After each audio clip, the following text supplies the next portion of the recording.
Personnellement, je crois que le Maroc, l'Arabie Saoudite et l'Égypte peuvent mettre fin au conflit israélo-palestinien. Et pour cela, je vais vous montrer comment. Ce qui fait qu'on n'arrive pas à résoudre nos problèmes, c'est qu'on cherche à les résoudre. C'est bizarre, hein? À partir du moment où ce que vous observez, vous le constatez comme étant un problème et que vous avez le désir de le résoudre et de lui apporter une solution, en fait, vous êtes déjà en conflit avec la chose. Ce conflit est matérialisé par le comment. Parce que vous avez oublié quelque chose d'essentiel. Ce qui est important, c'est pas de savoir comment résoudre un problème, c'est qu'est-ce qu'un problème. Qu'est-ce qu'un problème? Un problème, par exemple, c'est quelque chose que je ne sais pas. Un problème, c'est donc l'inconnu, donc le présent.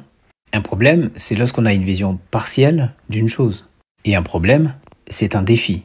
Le défi, c'est d'avoir une vision globale. Si je vous pose la question, quelle est la vision globale du mot désir? On sait tous que le désir est un manque. Parce que vous désirez manger parce que vous avez faim. La faim est un état de manque. C'est pour cela que vous allez chercher à être complet. Le désir est bien un mouvement d'un manque pour être complet. Exemple, les célibataires recherchent le couple. Tout comme le puceau recherche à connaître le S. C'est pareil, lorsque vous avez faim, vous recherchez à manger. Sauf qu'une fois que vous avez fini de manger, vous êtes complet, rassasié sur le moment. Un intervalle de temps finit par se passer, puis vous avez le désir de recommencer. Ce désir de recommencer, il naît donc d'un manque. La vision globale me montre que le désir est un manque qui recherche à être complet, mais une fois qu'il est complet, il a le désir de recommencer parce qu'il est encore dans un état de manque. Donc la vision globale me montre que le désir, c'est une chose instable. Quelqu'un qui désire en permanence des choses est une personne donc déséquilibrée. Il n'a donc pas conscience que le désir ne peut jamais le rendre complet. Prenons par exemple le désir de fumer, ou tout simplement une addiction, la cigarette. Qu'est-ce qu'un fumeur? Un fumeur, c'est une personne qui est en manque de sécurité, qui est en quête de quelque chose qui pourra lui procurer la sécurité, qu'il va finir par s'attacher à la cigarette. Et une fois qu'il fume la cigarette, il se sent complet, et donc en sécurité. Puis un intervalle de temps s'écroule, et puis il constate qu'il a encore de l'angoisse et qu'il désire la sécurité. Et du coup, il revient à la case départ. Je me sens en insécurité, donc je recherche quelque chose qui pourra me donner la sécurité. Je trouve une chose qui s'appelle la cigarette, et puis je la fume. Une fois fumée, ce sentiment d'insécurité disparaît. Un intervalle de temps s'écroule, et de nouveau, le sentiment d'insécurité m'envahit, et donc, je la recherche à nouveau. Ce que je constate, c'est que j'imite, je répète. J'imite, je répète. En imitant et en répétant, je finis par comprendre que, au fond, ce que cherche mon esprit, ce n'est pas la cigarette, c'est simplement un processus de continuité. La vision globale me montre que la sécurité est obtenue via le processus de continuité. Plus je continue ce cycle, plus mon esprit se sent en sécurité. Ce que je finis par observer, c'est qu'un fumeur, c'est quelqu'un qui supporte pas le vide. Le vide lui génère un sentiment d'insécurité, ce qui lui pousse à rechercher la sécurité. Il fuit donc le vide. Il fuit le vide en s'attachant à des objets ou à une habitude, pour générer un processus de continuité à laquelle il pourra s'attacher. Et je finis par voir le processus du désir. Je désire pour fuir. Et si je le désire d'arrêter de fumer, ça finit toujours par générer un désir et donc un processus de continuité. Donc le désir d'arrêter, c'est la volonté de continuer. C'est là que tu me dis, oui mais c'est quoi le lien avec Israël et Palestine? Eh bien c'est la même chose. Le conflit israélo-palestinien, il se résume à un triangle de Kapman. Vous avez Israël le persécuteur, la Palestine la victime et la Ligue arabe les sauveurs. Prenons par exemple la Palestine qui attaque Israël ou Israël qui attaque la Palestine. Quand Israël attaque la Palestine appelle son sauveur, la Ligue arabe. Et que va faire la Ligue arabe? Elle va condamner Israël. Sauf que la Palestine a un désir. Son désir, c'est que Israël disparaisse. Qu'elle est dans un état de manque vers la satiété. Et pour être complet, il faut annihiler Israël. Donc à chaque fois qu'elle attaque, pour elle, elle est dans sa défense. Et Israël finit par lui faire un barrage. Et lorsque Israël contre-attaque, la Palestine subit donc des dégâts.